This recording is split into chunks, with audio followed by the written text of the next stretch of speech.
Hi and welcome. I'm Linda Cavanaugh here with Maestro Joel Levine taking a survey of the Philharmonic concert season. You know, we're coming to the final stretch right here. Yeah. And a lot of folks, I've heard them ask, how do you pick the soloists?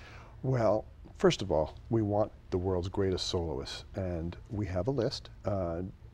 We always try to get 2 or 3 string players for a year, so we have kind of a little formula that it'll be a couple of violinists, typically a cellist, sometimes a violist, and maybe 3 pianists, and then we have sort of the surprise factor. It'll be an instrument that's unusual. We've had saxophone, we've had, that was an interesting Oh, night. I bet, fun things. And a clarinetist sometimes, or a French horn player, or trumpeter, singer, soloist. But generally, you know, we're looking for the big names that play in the string and the piano department, and there aren't that many. So we work really hard. We have an office staff that diligently tracks their careers, and there are, of course, agents in the business, and we talk to the agents and say, you know, we would really like to have so-and-so appear with the orchestra. We have some famous artists that come back time and again, and then we have those that we haven't had yet. Midori, who's coming up on this next concert, is one of those, major name for years and years, who has never appeared with a Phil. We finally lined up the stars and she came. How far in advance do you have to set that ball in motion, though? This isn't something you can just pick up the phone and have them there in a couple of weeks. No, it can be anywhere from a year to 3 or 4 years. 5 even sometimes, because these people are in demand all over the world. I mean, there are, in the United States, let's say 400 orchestras typically that will be competing to try to get them. Certainly in the US it'll be the top 100 orchestras, and there are only so many dates because most of us play on Saturday nights, for example, at least. And then there are the world's orchestras. These are people of the world. Where would you rate Oklahoma City now in terms of the nation's best orchestras? Well, we're way up there.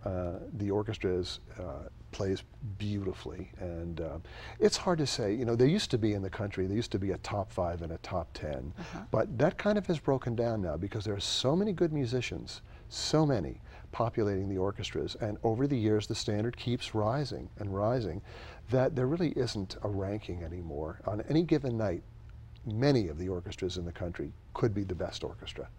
So, just depending on their performance that particular night. yes, yeah.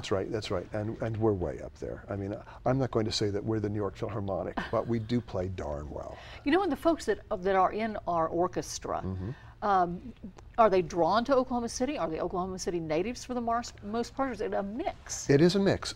Sometimes what we do is we combine with the universities. We are lucky in Oklahoma City. We're surrounded with so many fine university faculties that we're able to draw our musicians together with the universities. So they'll come for a position at the university and they'll play in the Philharmonic. We like to say that we have full-time musicians because they're always either teaching or playing with the Phil. It's a great pleasure. And we talked about bringing in the soloist, so I guess we need to get back to the soloist we're going to have in this upcoming performance, which is Midori. Midori, yes. It's interesting that she uses one name, you know, back like Cher and Madonna. Yeah, well, exactly. And there's a violinist that I'm sure is known to many of our viewers, Jascha Heifetz, for example. Back in a certain time, he was known as Heifetz.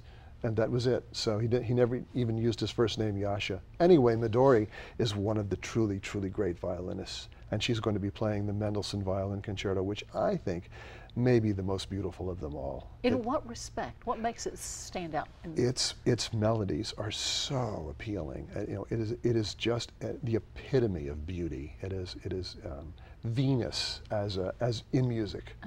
It's just absolutely beautiful. One melody flows, and by the way, it's 3 movements, unlike many concertos, flow one into the other. It never stops. And you know, when you're talking about the soloists and the people that we've seen in this season already, a lot of these folks started as children and had great success as children. Were they born genius, or did they develop it?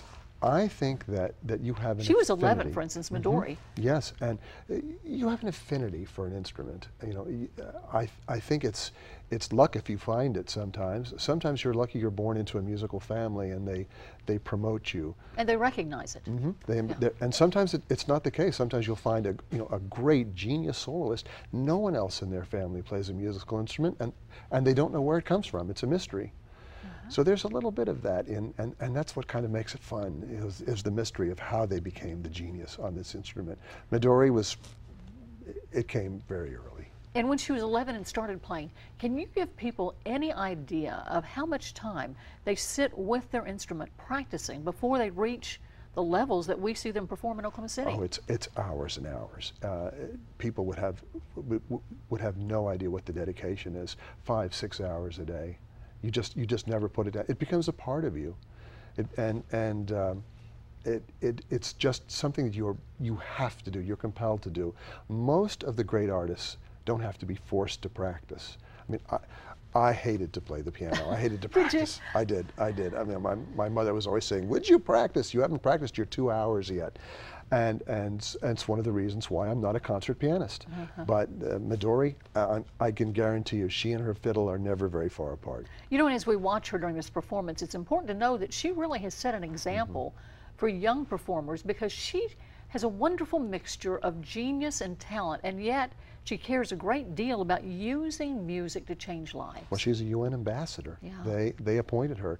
She's a wonderful spokesman for music around the world, and we can't count enough on that. Music is an international language, and to use music to speak to other people, I think, is really important. Well, it's going to be wonderful watching her, and wonderful to see you conduct this wonderful evening. Violinist Midori makes her first appearance with the Oklahoma City Philharmonic under the direction of Joel Levine on Saturday, March 5th at 8 p.m. at the Civic Center Music Hall. An exciting night at the Philharmonic, to be sure. Now, our next program is titled Progressive Madness. Now, if that doesn't get you interested, I'm not sure what we can say that will. Wait till you hear about this one.